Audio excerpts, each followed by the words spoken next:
when I realized that nobody hit me up, that nobody liked that version of Jay, this person that I was hanging on to and I was so ready to get back to, that nobody liked that person. Nobody missed him. And I was like, wow, all these people that I used to kick it with, all these people that I used to hang out with, everybody, I was gone for 6 months and nobody hit me up. And I was like, I was obviously doing something wrong. You're listening to the Recovered Life Show, the show that helps people in recovery live their best recovered lives. And here is your host, Damon Frank. And welcome back to the Recovered Life Show. I am pleased to be joined today by Jay Chase. Jay is a recovery coach and leadership expert. So glad to have you on the show today, Jay. Oh, truly, truly phenomenal being here. Hello. Really good to see you. You know, I always love talking to you because you're always very inspirational. And always when I'm feeling that I need that like extra little bit of, inspiration, Jay Chase is there to the rescue. I'm so glad to have you on today because I want to talk with you about how to restart your life in sobriety. I know a lot of people worry about this, right, Jay? Because you're going from a place of alcohol and drugs work for you to a place of they don't work for you anymore. And then all of a sudden you might be sober and you're sitting there saying, how am I going to restart my life in recovery? And I know your story is really all about new beginnings and about restarts. And I'd love to just jump in, and have people tell you, have you tell people a little bit about yourself and your whole story about restarting. Yeah, absolutely. I think it's crucial. Like when we, in order to change your life, Damon, only thing we have to do is change one thing that we do every single day, right? And so for me, that was drinking. I drink every single day. And when I cut out drinking, my entire life changed. So I had to recreate, reconstruct, and reevaluate who I was and where I wanted to go. So 2015 or 2017, February 5th, I woke up in a jail cell. I had no clue how I got there. I had blood on my shirt, blood in my mouth. I'm like, yo, what's going on? Right? Blacked out. And there's a button on the wall that goes to the comm tower. I pressed it and I said, what's my bond? This isn't the first time I've woken up in jail. I know the process here. I press the button, I get a bond, I bond out. Except for this time they said no bond. And I said, oh, okay. All right. And I said, what's the charges? And they said, probation violation, KPS warrant served. I said, at least I know what I did, right? I can go do 11 years and restart my life. Luckily, I didn't have to do 11 years. I did 6 months, and I was able to be released on probation, on a high-intensity drug court program through the state, and I completed it all.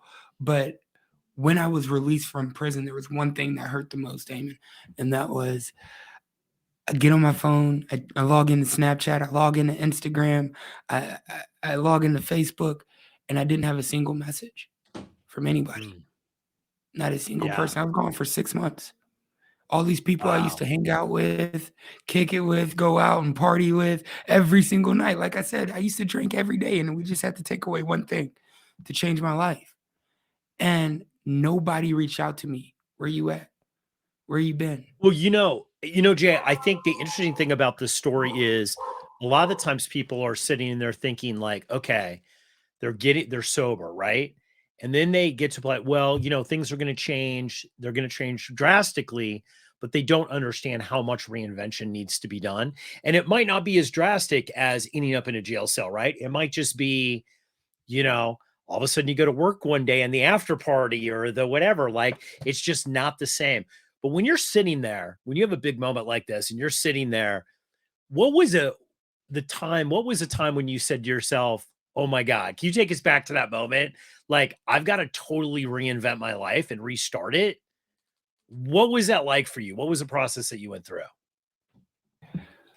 That and that was the process right there when I realized that nobody hit me up, that nobody liked that version of Jay, this person that I was hanging on to and I was so ready to get back to, that nobody liked that person. Nobody missed him. And I was like, wow, all these people that I used to kick it with, all these people that I used to hang out with, everybody, I was gone for 6 months and nobody hit me up. And I was like, I was obviously doing something wrong. So then do you decide like, "Hey, this is it?" Like, what was that moment like? So you said, "Okay, I'm just gonna have to reboot my life here and just start over." I mean, there's gotta be a lot of fear in that, right? Like, who wants to just start everything over? Right, and that's when I had to really self-assess and say like, at first I was hurt, completely crushed that all these people that I thought were friends didn't even reach out to me, right? That's a whole grieving process, and that's why I say nobody missed that version of Jay because I had to put that version to rest. I had to put him down, and I literally went to the mirror and I said, "I just wanna be a good person, and I wanna be somebody that somebody misses." So I had to start going I was like, "What do good people do?"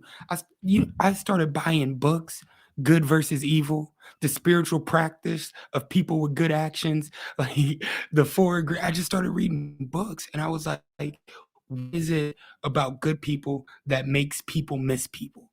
And I s mm. I read the 4 agreements, and it said, "Be impeccable with your word." So never tear anybody down, and I love it. I live it up to this day.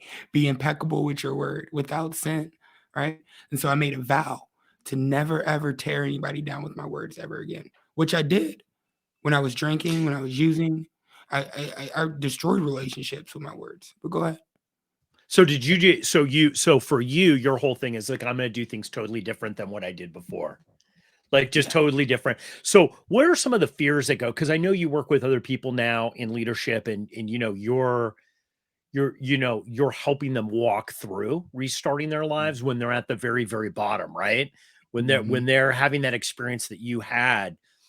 Um, you talked about the process that you got books and you figured it out. Did you just decide, "Hey, I'm just gonna be a different person, and this is the person I wanna be?" Did you reinvent that? Did you have a model, or what was that process like for you?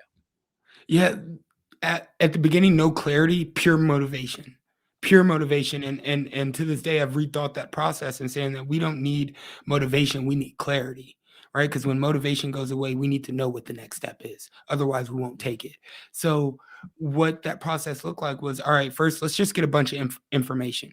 Let's get because I didn't even know what a good person was. Like I knew what I wanted. Like I wanted to be missed. I wanted to do good things. I wanted to add value to the world, but I didn't even know where to start. So I got information. I started reading books that just had the word good in the title because I was so unfamiliar with restarting and where I was. Because like you said, this is completely different. This is something that I've Yeah. never done before. And so I'm starting from the basis. But one thing that I did that separates a lot of people today is that I took inspiration, information, and I turned that into implementation, right? Mm. I today still live by the 4 agreements. I love that. I love that. One of the things that I think is, confusing for people in recovery, we know that alcoholism, drug addiction is as much as a thinking disorder as it is an actual physical addiction, right? We know that Right, people with that suffer from addiction, especially when they're in it, think differently, right? They right. process differently. And what I love about you, like the one thing I really liked when I met you is you're an action person and I'm an action person too, right? And I think so many times we're in our head thinking about what we want to do. And we know, like, for example, weight loss, like pretty much everyone in the world knows how to lose weight, right? It's the actions around it that's the issue, right? Like exercise, eat well, get rest. Like everybody kind of knows the basics, but no one really wants to execute it. How was that for you as far as the execution? Because I think one of the things that hold people up isn't the information as much. Like you said, you could grab some books, find out kind of who you want to be, but then reinventing yourself and restarting your life in sobriety with that is going to take massive action to be able to do that. Yes, and that's where the disconnect is, and that's why we click so well. I always say that there's a disconnect between self-awareness and action. Right? And that's what I come and do. I come help you put that disconnect together so we can get this train of growth rolling. Because we can be aware of all the things that we do wrong, but are we ready and one willing to take action on fixing those things? I got a rule in my company with my team is that on our meetings, on our monthly meetings, we do not complain about the things that we are not willing to change. We don't. Like we have to be willing to change that, right? So Absolutely. it's the fact that when we are made aware of our actions, are those patterns problematic? And if they are, we add a principle, right? Me, I move way too fast. I'm very fast paced. So what my principle is Jay, fast isn't fast if you have to do it twice. So make sure that you look at the details, right? And Mm. that helps me implement the action of change. I have a principle to fall on. I'm very principle driven. It's very black or white for me. Mhm. Well, you know what's interesting is that when we were talking about this topic, one of the things I kept thinking is that you're always restarting your life in sobriety. You're always right. Like, and one of the things I think that people think is a one and done. Well, okay, I'm going to get sober. I'm going to kind of reinvent my life a little bit.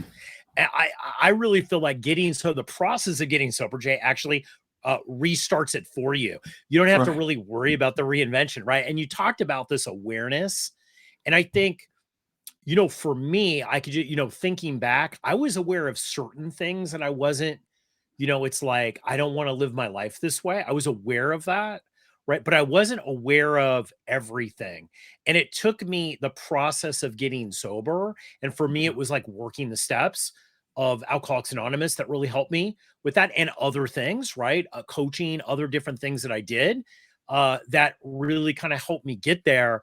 But it's really about holding that awareness in your mind, right? Like, because without that kind of self realization of where you've been and being able to be honest with yourself about where you're at now, you can't really move forward, right? Mhm. Absolutely. Absolutely. And I think there's 4 phases to it. Once we have the awareness, then we move to action. And if we put that action in long enough, we can do acceleration. We can start accelerating. So when we find that these feelings or problems or patterns come up, and we now have an action to go to, now we can accelerate to that action. But then eventually that becomes automation. I tell people all the time, that's why I only try to deal with people that are 90 days plus in active recovery, right? Why? Because my sobriety was forced upon me until a certain point in time where I had to make a choice. And I think who you are in 90 days of recovery is somebody who you're completely different than where you were when you first started.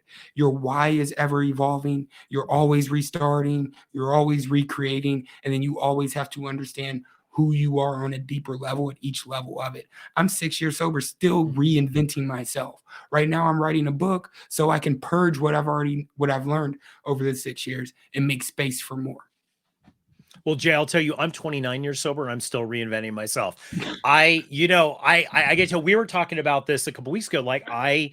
This is really the kind of the key. I think one of the things that really pissed me off about this whole restarting your life in sobriety is that I really did kind of think, okay, well, I'm going to get to a certain level, whatever that means. It never existed, right? That somehow it was some sort of hierarchy that I get to the certain level where parts of my life would not need to be reinvented all the time, like friendships and, relationships with family and like how I do certain things at work and everything.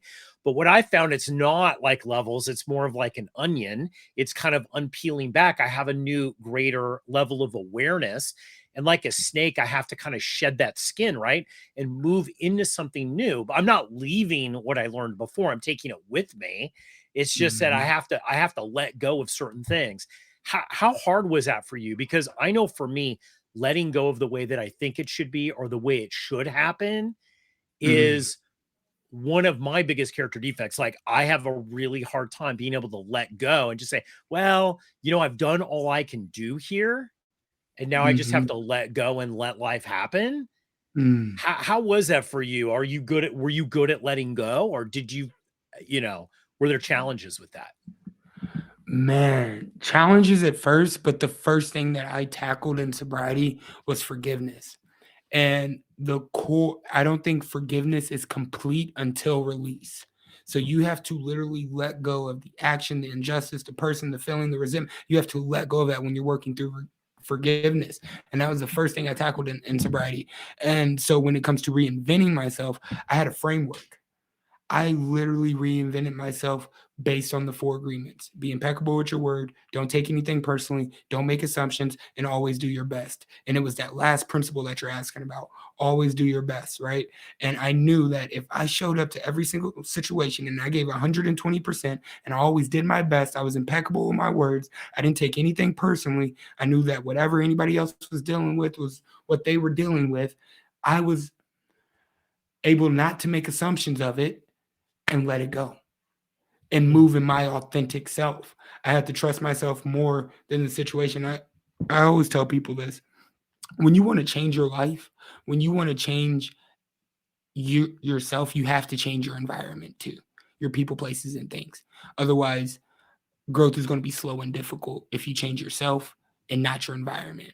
Or even if you change your environment, not yourself, growth will be slow and difficult. You'll get there. It'll be slow and difficult. But if you change yourself and you change your environment, growth will be fast and successful. It's never going to be easy to reinvent yourself.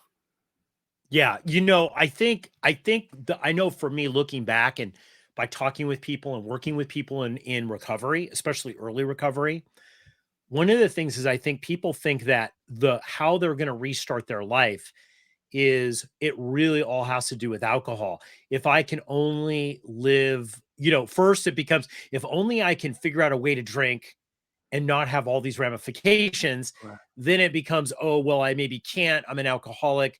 Okay, I can't drink at all. Then it becomes about, okay, well, how am I going to live my life not drinking? Right. Mm, And then you find out within that first year, most of the restarting and reinvention has nothing to do with alcohol. yeah. It has to do with eh, who you are and how you feel and how you think, right? Like, and that's, I think, a shocker for people because people that might be listening the first 90 days, like you're saying, they're saying to themselves, well, okay, well, I just got to figure out how to get through my employment situation or dating by being a non-drinker and all that kind of stuff, right? But really it becomes something not about that. What are some of the things that it became about for you as it went on? What are the things that surprised you, Jay, Chase, the guy who motivates people, the guy who leads people? What were some of the big shockers that you had that you go, oh my God, I had no idea I'm going to have to reinvent and restart this? Oh man. So much. Whether with all 4 of those principles I just told you about, it was working through that. Like loving unconditionally. When I found out the true basis of unconditional love and how I need to love and value every single person around me, why I inspire and motivate everybody around me is because I love and value everybody around me. But what it took to get there was complete reinvention of how I saw love, of how I registered love, of what I saw it to be or how I thought I could receive it. So I had to go, I had to scratch my old beliefs, throw out agreements I had with words. I had to completely, and it was an ego death that I was proud to put down, if that makes sense when I look back on it. Absolutely. You know what? I was having a conversation with somebody the other day and we were talking about that. This really is, I think when they talk about Jay, because a lot of people that are listening to this, they might not be sober. They might be thinking about getting sober and they're like, okay, I need a fresh start here. Maybe I could pick up a couple tricks that Jay is going to give me and then I'm going to be able to do this. Right. But really getting sober, really at the end of the day, if you're going to analyze it, the sobriety that's going to last, not just physically not drinking alcohol, but I'm talking like emotional recovery and all that other stuff, that really comes with this realization that the old Damon and Jay has got to die and there's got to be this new rebirth, right? That's going on and that is scary. I know for me dropping alcohol was my best friend. Alcohol worked for me really well for a long time until it didn't. And I was one, resentful, and two, freaked out that I had to kind of let this person go, like this thing go, right? And I Right. had to just reinvent myself. Um, this death of who you are and who you think you are, I believe kind of has to happen, right? Yeah. This lack of control, right? How was that for you? Like, because I know for me, I'm similar to you. Like, I'm out, I'm an action person, I'm doing, and it wasn't necessarily ego driven as much as it was just inspiration driven. But still, there was that huge process of letting that go over who I thought I was and having to be able to drop that and know that that had kind of died. Right. Mhm. How was that for you? I mean, was there a point when you thought, man, I'm just not going to be able to do this? Well, I always tell people, be careful what you ask for. You'll probably get it, right? And if emotional healing showed up in your life looking like a prison cell, would you still want it? And that's how it showed up for me. So it didn't matter what I said. It didn't matter how much I prayed. It didn't matter, what people thought about me. But I had to walk this journey in this process by myself. Nobody could come save me. Nobody could come get me out of it. I couldn't lean on nobody. Like for the first 6 months, I was in prison by myself. And the only thing that was going to get me through is going through that process. That was it. I had a start date and an end date. And that's what I had to look forward to. So when it comes to, I didn't want to put down the person that I was because I didn't choose to go down this route in the first place, right? They were like, nope, he got to go, pulls me out of society. And they're like, you either work on yourself or you're going to stay right here. And so I was forced to look in the mirror. And so when I say it was a full ego death, like I had to strip myself and say that person is no longer good to be, according to judge, society, and everybody around me. All the relationships I burned, all the things that I've broken, and it was scary because it was comfortable. And I tell all the listeners this, man, everything that you want and everything that you don't have that you do want is right outside your comfort zone. It was I so love that. uncomfortable. It It so is uncomfortable. uncomfortable. It is. And I think that's why most people stop, because they don't think that there's going to be an end to that discomfort. Jay, when we come back, I want to drop some jewels on people. I really want to give people a gift here because you've got a lot of really great solutions on how to restart, how to start. Because I know a lot of people, what happens, they get in recovery, and I see this, and even a year or two into it, they think they're just broken and they're never going to be able to restart. And, Jay is here to tell you that that's totally possible. So when we get back, Jay is going to drop some value bombs on us, tell us some tips on how you can kind of restart your life in sobriety. So we'll be right back with Jay Chase. Are you looking to enhance the quality of your sobriety in the new year? Look no further than Recovered Life's recovery meditation meetings, hosted by Pastor Kevin Klein, a sober coach and recovery-focused meditation teacher with over 25 years of experience. Meditation has the power to be a game changer in your recovery journey, and Kevin's decades of experience makes him the perfect guide to help you find peace and freedom through meditation. Take advantage of this opportunity to commit to a better sobriety in 2023. RSVP now by visiting recoveredlife.us and clicking on Find Your Meeting. See you there.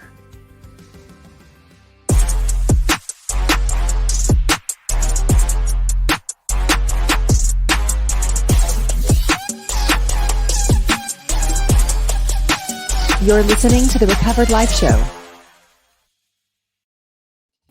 Oh, right. I am back with Jay Chase, recovery coach and leadership expert. We're talking about how to restart your life in sobriety. I promised everybody, Jay, when we came back, we're going to talk about how to do this, because I know a lot of people, they get stuck right at the beginning, or they maybe get into it, they experience pain, and they're like, I am never going to be able to get unstuck and restart. So, Jay, how do you do it? If you're that person that's listening to this, what do you tell them? Man, if you got in the car and put a destination into the GPS of where you wanted to go, you would have to tell the GPS where you're at. So I always say, when you're starting, you got to know who you are at your core. Because if we're going to strip away all the external, all we're going to have left is the internal. So who we are, how we act, what we put first, and how we move throughout the world. I definitely tell everybody to start with the DISC assessment so we can know our strengths, our limitations, what we're good at, how we communicate, and who we really are on our natural, like who we are when we're not thinking about our thinking, and then who do we turn into when we are thinking about our thinking in situations that are uncomfortable, in environments we're not familiar with, around people that we don't really know. So then we can start looking for signs of when we're slipping into that adaptive style versus that natural style. But when you know who you are at your core, then we can start building. Man, there's an exercise that I do and I tell all my clients to do. It is to connect with your future self, right? There's a study done in London that they monitor people's brains, and they ask people, think about yourself in a past life, and one side of the brain lit up. They said, think about yourself in the future, and a different side of the brain lit up, and they said, think about a stranger. And the same side that lit up when they thought about themselves on the future lit up when they thought about the stranger. And so it came to the conclusion that 83% of people don't have a relationship with their future self. And so I definitely start with the premise of where we're at and where we want to go.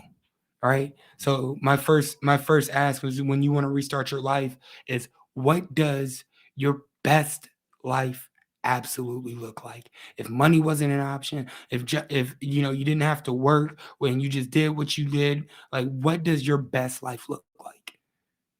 Love that. I love that. I think you said something that's so key there is that one of the things that to do this, you don't need to be in that future state.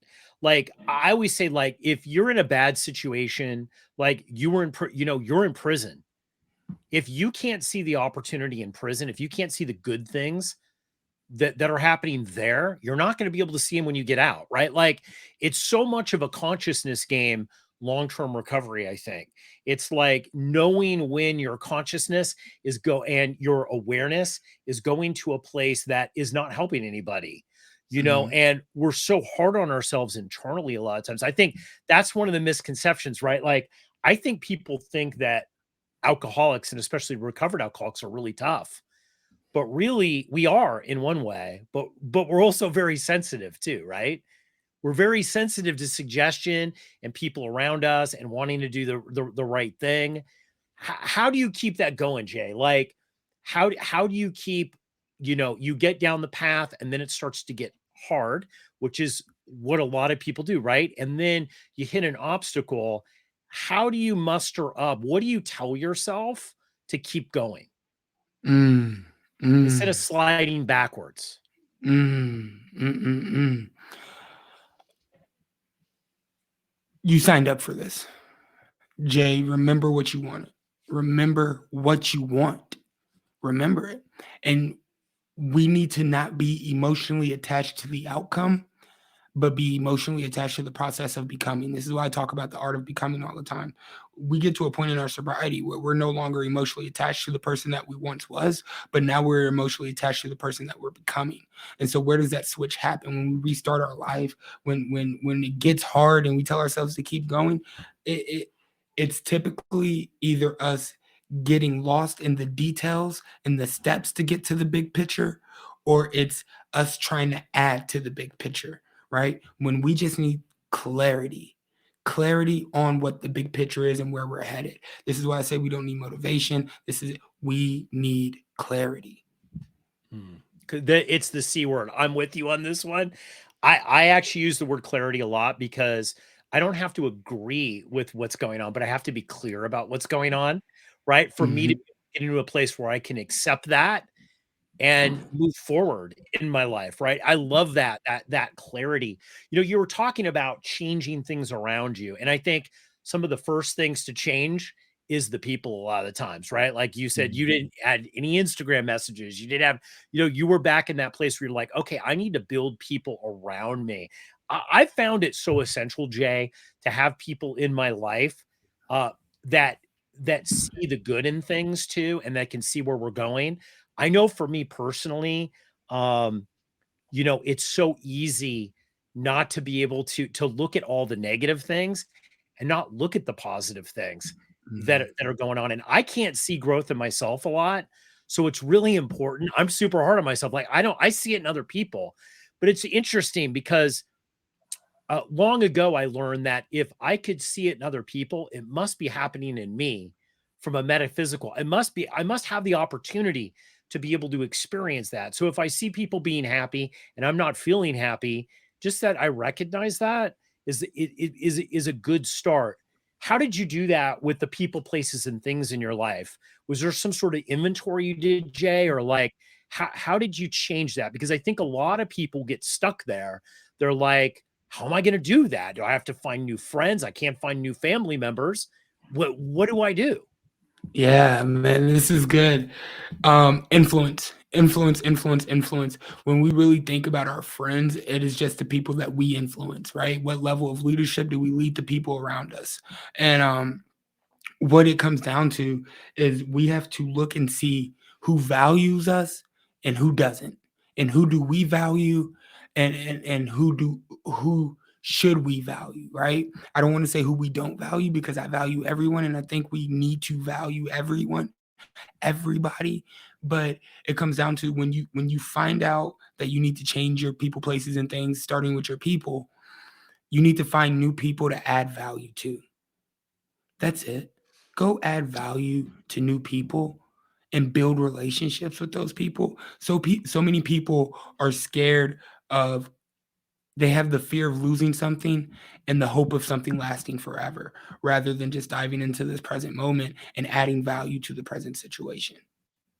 Totally great, Jay. I mean, I think these things that you're telling everyone here today on this podcast is really, I mean, these are really golden things, and it took me a long time to find that out.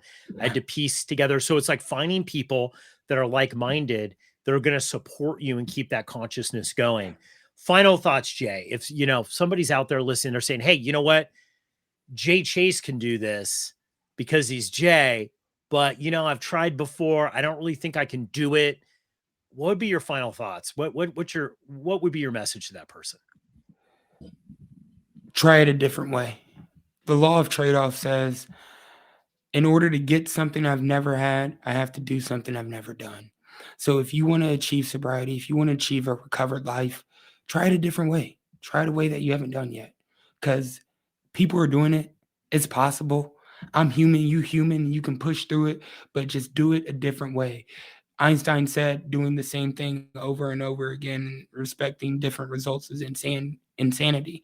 So don't change your level of intensity of doing the same thing. Try it a different way. I love that. Guys, we're going to put links about how you can get to Jay. He is on Recovered Life. We're going to put links to how you can hear more about what Jay is doing in the show notes. So make sure to go and click on those. Jay, thanks so much for coming on the show today. This was so great. And I really think it helped a lot of people. So thank you. Yes, grateful. Thank you for having me. Thank you for having me. Stay focused, stay inspired, stay connected, always. Looking for more than just a 12-step program for your recovery journey? Discover Recovered Life, a dynamic and supportive community tailored for individuals just like you. We offer a unique, free, peer support experience that embraces various paths to achieve your best recovered life, and all from the comfort of your own home. Become part of our free community and attend virtual meetings led by top recovery coaches and experienced addiction peer support specialists. Together, we discuss, share, and heal from a wide range of addictions such as alcohol, drugs, codependency, disordered eating, and overcoming dysfunctional family dynamics. At Recovered Life, we leave behind the dogma and drama, just focus on building our best recovered lives. Join our community today. Visit recoveredlife.us and sign up for free.